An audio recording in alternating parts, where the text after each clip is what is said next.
Hey there, boys and girls, and welcome to episode 39 of Sonic Boom TV.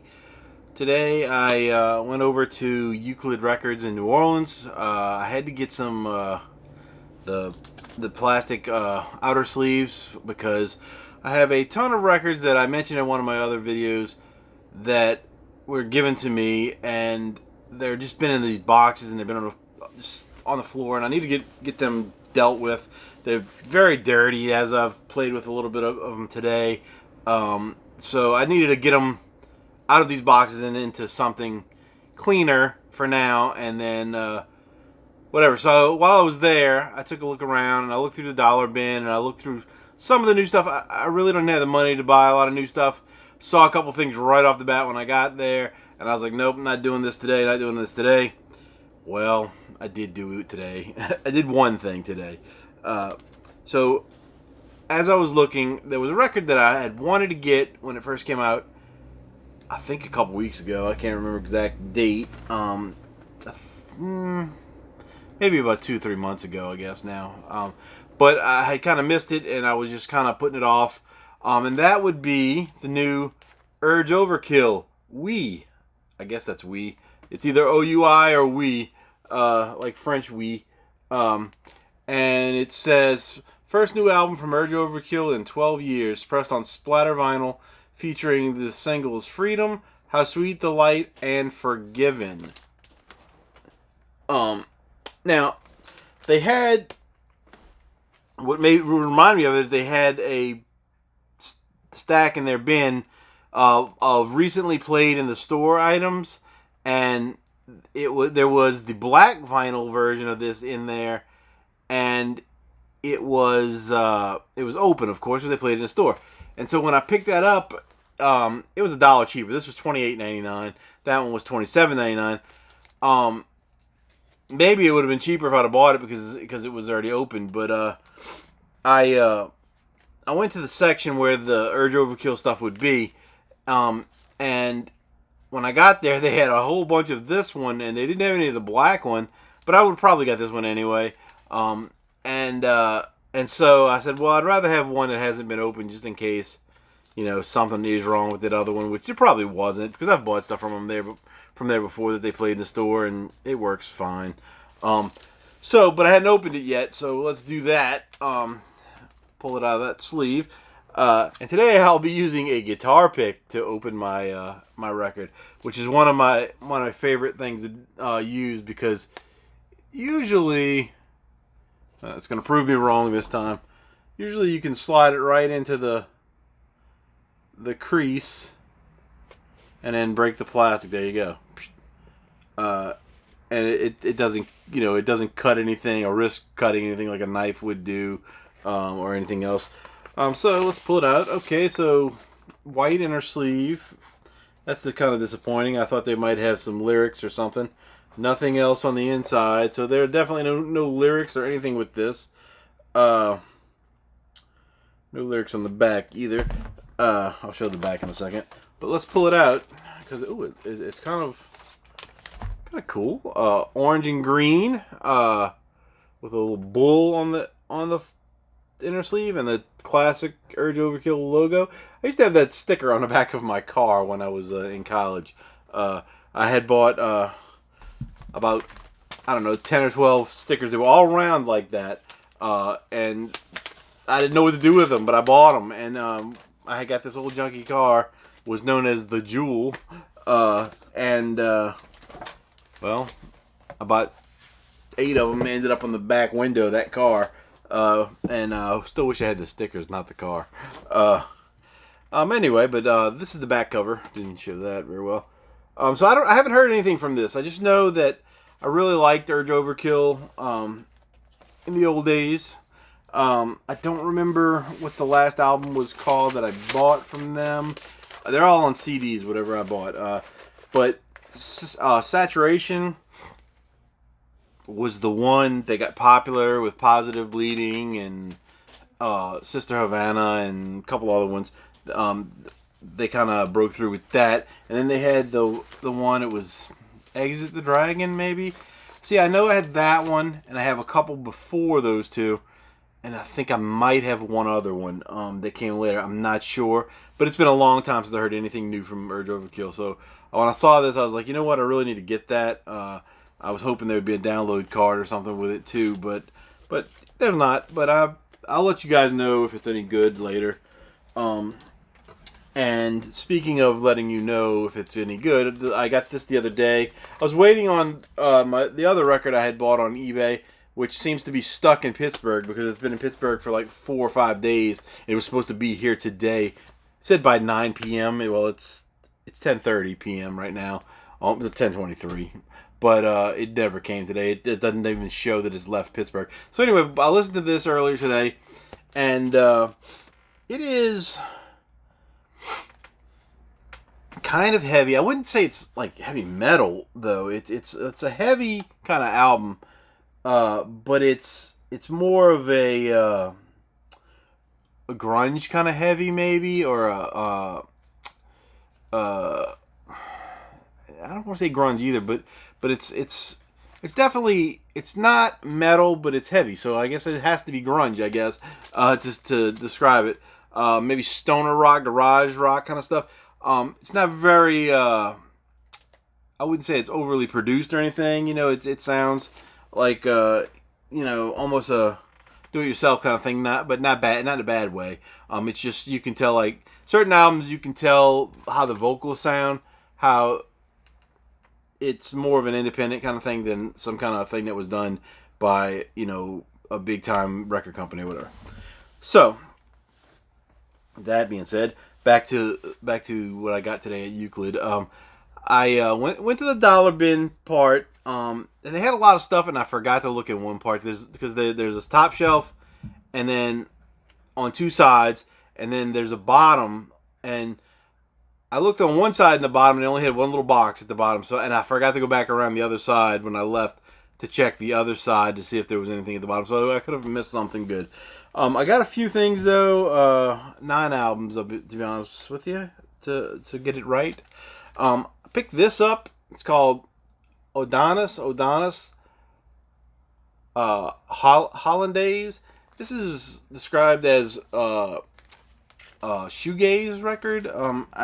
I'm not really familiar with that term. I've heard it, but I never knew what it actually meant. And then when I looked it up, I was like, oh wait, well I have a couple of these albums by like bands like Jesus Mary Chain or whatever. And basically it just means those bands that the players don't really do anything. They just kind of stand there and they're looking at their feet, their shoes, whatever, because that's where the pedals are, that they deal with concentrating on that stuff more than putting on a performance. It does have a little download card here. It may not be any good because it's used, but the record itself had dog hair on it right now, but it was on white vinyl. It looks pretty brand new. They may have played it in the store at one point, but for 99 cents, I thought I'd take a shot on it. Didn't know it was a white vinyl until I got home, actually, because I never took it out. I just took the sleeve out, and I was just making sure it was the right record. And when I saw that, I was like, oh yeah, that matches what's on the cover. So I didn't think about even looking at that record for some reason. I looked at all the other ones, but not that one. So I think that may be pretty good. This something's weird about this. The sleeve. It's got like tape or something on the inside or whatever up in here. It's weird, and so the record's not sliding back in. So we're gonna not worry about that one right now. We'll just get that back. Then the next thing I got was an old group from the 80s, Mr. Go On. I had bought a single, I think, from this not too long ago. The only song that I recognize the name, and it's probably not their song, that I'm thinking of, is Stand and Deliver, which was Adam and the Ants, I guess, that did Stand and Deliver. So I don't know if that's the same song or whatever, but this is just a black vinyl, I believe. I'm not gonna open that one up. That's just like 80s pop music, kind of maybe alternative pop, whatever you want to call it. Then I saw this and I thought this might be kind of cool. It's Spalding presents The Record Breakers, the live sounds of the greatest moments in sports history, and it's got recordings of some moments of up until the 60s, I believe, like great moments that happened, like radio broadcasts or something. It looks kind of scratchy, so it might even make it better. But it's just like Babe Ruth's farewell speech at Yankee Stadium, 1948. Joe DiMaggio's home run All-Star Game, 1939. The Chicago Bears New York Giants title game from 1963, something from that. I don't know what, how much, I don't know how long this is. It can't be, it's only one record, so it can't be but a couple minutes for each thing on here. There's a lot. There's some boxing stuff, the Clay Liston fight, comments by Rizzuto, 1964. James J. Corbett talks of conditioning in 1928. There's tennis. Pancho Gonzalez tells of beating Schroeder in 1949. A couple other ones. There's golf. Bobby Jones tells of learning to play golf. Bobby Jones recounts one of his greatest wins, 1929. There's track. Jesse Owens wins a 100-meter dash. One of 4 Olympic gold medals in 1936. And lastly, there's one about horse racing. Seabiscuit beats War Admiral in special match race, 1937. And Citation wins the Derby in 1948. So that might be fun to listen to once or twice, The record itself is kind of scratchy, like I said. The cover is, it's decent because it's got ring wear and it's but it's not falling apart or anything. It's a little rough. Maybe it's split at the top here, but that's about it. And then speaking of Adam and the Ants, Kings of the Wild Frontier album. This one, Adam and the Ants. I got 2 of his albums, and both of the album covers, I don't know if this is what he was into back then, but they have these blurry photos on them. And I don't know if that was just his thing or what, but he definitely liked not being clear. Let me see what I'm trying to look it up on my Discogs here. Adam and the Ants, they're kind of a hit or miss kind of thing for me. I like his hit songs, but some of the other stuff is just whatever. No, the other one I have is Friend or Foe. That one, but it has a blurry cover as well. Same kind of thing, and it may not look blurry on the screen here, but I mean it's like real, like pixelated, and you can see. I don't know if they did that on purpose, as far as to make it look like that, or if it was actually just blurry pictures and he likes that kind of stuff or something. I don't know. But next up, the find of the century. Jan and Dean meet Batman. I don't know what this is, to be honest with you. I think it's, I didn't read it yet, but it says Batman theme, Robin the Boy Wonder, Batman, Flight of the Batmobile, Mr. Freeze, The Joker is Wild. Plus, on the flip side, a surprise Bat-tacular featuring Jan and Dean's B.A. Bel Air Bandits. So, I don't know I guess it's just a song that they did. The cover is in pretty bad shape. It's split at the bottom and the top as well, mostly. It's still good on that part, and the back is kind of coming up there too. But I couldn't pass that up for $1. But the record itself is real clean. I mean, it's not even really that dirty. I mean, it's got a few little like surface scratches, but not anything that looks like it's gonna skip. But yeah, it's got seven tracks inside too, and 7 on side 1, so we'll see. I don't know. I don't know what Janet Dean had to do with Batman, except that they were popular at the time that show was on, I guess. And me being, you know, comic collector, well, former comic collector, I have to say, because I can't collect comics right now due to my working situation. But that looks cool. I'm glad to have gotten it. I'm not sure who did the artwork on the front cover. But it may be a copy of a classic image as well. It may be a reproduction by somebody. I don't know. But it's a mono print, pressing as well. Then, what else did we get here? The new Commander Cody band, Rock and Roll Again. That one, I like the cover. I didn't know, I don't know anything about this group. I don't know what they are or anything about them, except that it had a cool cover. So that one, the record, pretty good condition. Then I came across this, and it's got somebody's name or something written across there, WXON or something, but it's called Fuzzbox Big Bang, and this is not what I thought it was going to be. I thought that this was going to be a rock band because these photos on the back make them look like a rock band. I mean, you know, this girl's playing the bass. She's singing down on her knees like she's doing something. The drummer looks a little cheesy, but then this girl's like rocking out on a guitar here, right? Well, this is like synth pop something or other. And so, it, you know, I when I was looking at it on Discogs to see what it was, 'cause I didn't know if Fuzzbox was the name of the group or Big Bang. But you know, you can sample songs on the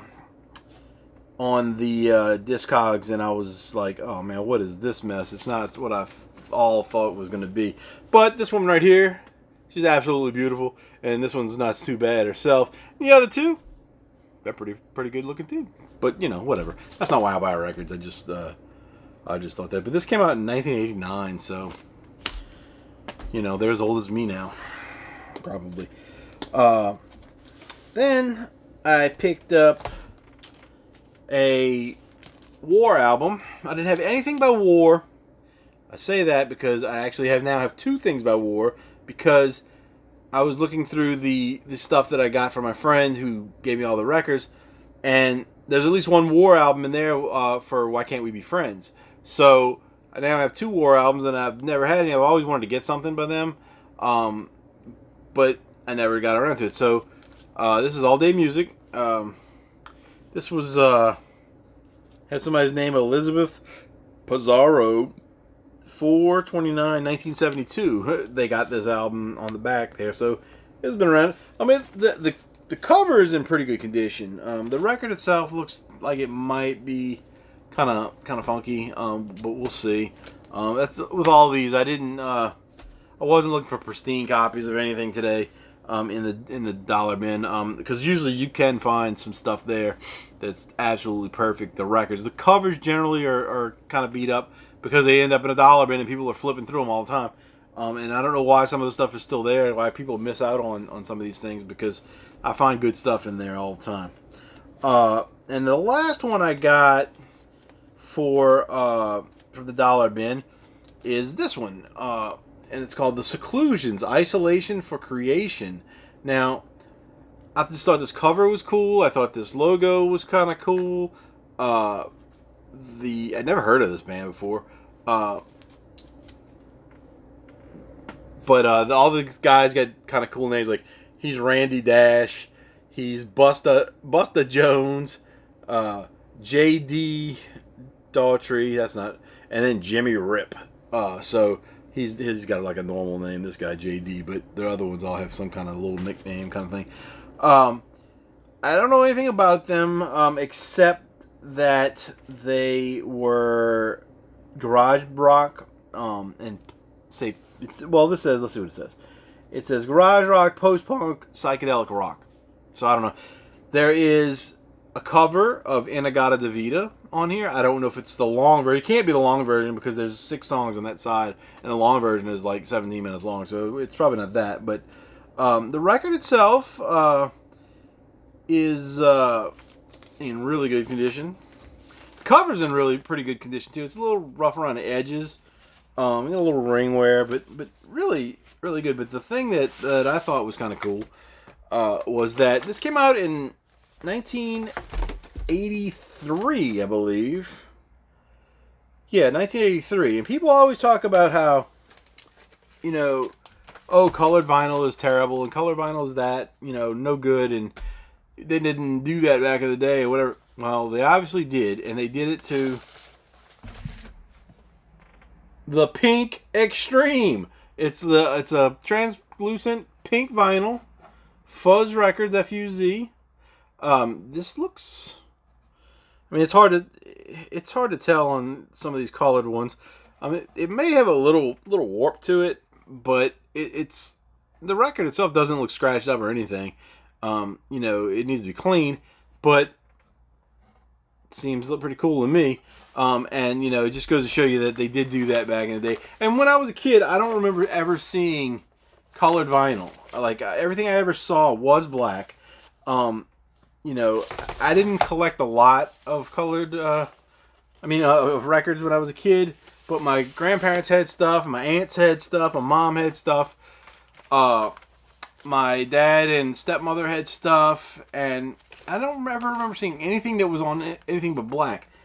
So it may have been rare back then, but I know colored vinyl goes way back to like the early, blues stuff and jazz stuff. They used to come out with things like, different colors for different styles. Like I think it was like if they had a jazz record, it might have been green, and if they had a blues record, it might have been blue, and if they had country record, it might have been red. Something. There was some kind of color coding that went along with records back in the old days, before any of us were born. That's probably watching this. And then the last thing is I picked another copy of this up. It's Rot Triple Black. It was in a free bin. They have like right by the door. They usually have CDs by local bands and stuff. This is not a New Orleans band, but I had opened mine. It's white vinyl. And Discogs doesn't show a white vinyl version of this. There's a white and blue kind of splatter kind of thing version, but I haven't seen one, and I probably could go in there and add it, but I've had problems trying to add things to Discogs before. I've only had one successful album go through where everything I put in there went in, so I don't like to play with it. I just like to wait for somebody else to figure it out. But this is most likely a white vinyl as well. So I just picked it up because it's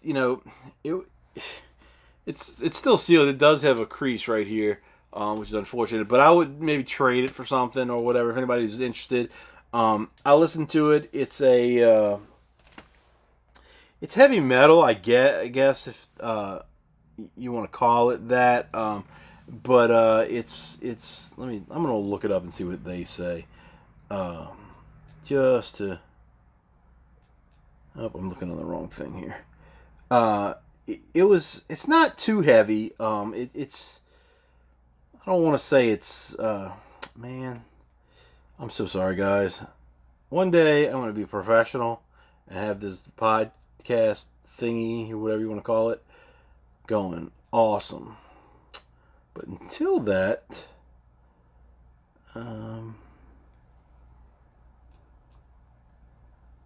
nope, wasting you guys' time. Anyway, but if anybody is interested in this, or maybe wants to do a trade for something, just let me know, because we may be able to work something out. This is described as heavy metal, hard rock. Whoops. Heavy metal, hard rock, punk, rock and roll, thrash, speed metal. I don't know if it's thrash or speed metal, but it's it's good. It's not. There's nothing wrong with it. I liked it. It worked for me. It's not. It's definitely not anything you're going to hear on the radio. It's not pop related at all. It's just a metal album, you know. So if anybody's interested in that, just let me know. Maybe we can trade something or whatever. I would probably want something modern, you know, or new. Doesn't necessarily have to be something sealed, but something, you know, because it's probably only worth a couple bucks. You know,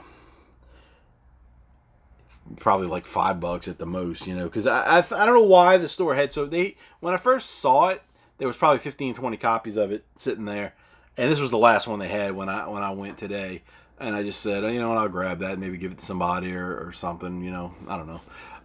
So anyway, that's all for this episode. I'm still waiting on a record from eBay, and I still have not gotten any kind of notification from the Sound of Vinyl people for my Interrupters Live in Tokyo album that I paid for. So I don't know when that's going to ship. There's a notice on their website saying that due to shortages or something, you know, everybody's blaming, you know, there's shortage of records or shortage of bread or shortage of toilet paper or whatever these days, you know, and I don't believe much of it. You know, I think that it's just it's not that there's a shortage, it's just that they can't get the people to do the work to bring it to where it needs to be. That's my theory on it. So anyway, but for some reason they haven't sent me a tracking number or anything, and it's been a week, I guess, almost. So I'm gonna have to contact them and say, hey, what's up with this? But anyway, that's it for this episode. It's been long enough. I've been talking for like 25 minutes or something. 26, it looks like. Almost 27. Let's make it 27. Anyway, if you guys have any kind of questions for me or anything, please ask, and I'll try to address them on the YouTube thing, or I'll make a video, whatever, you know. And that's it. 27 minutes. See you guys later.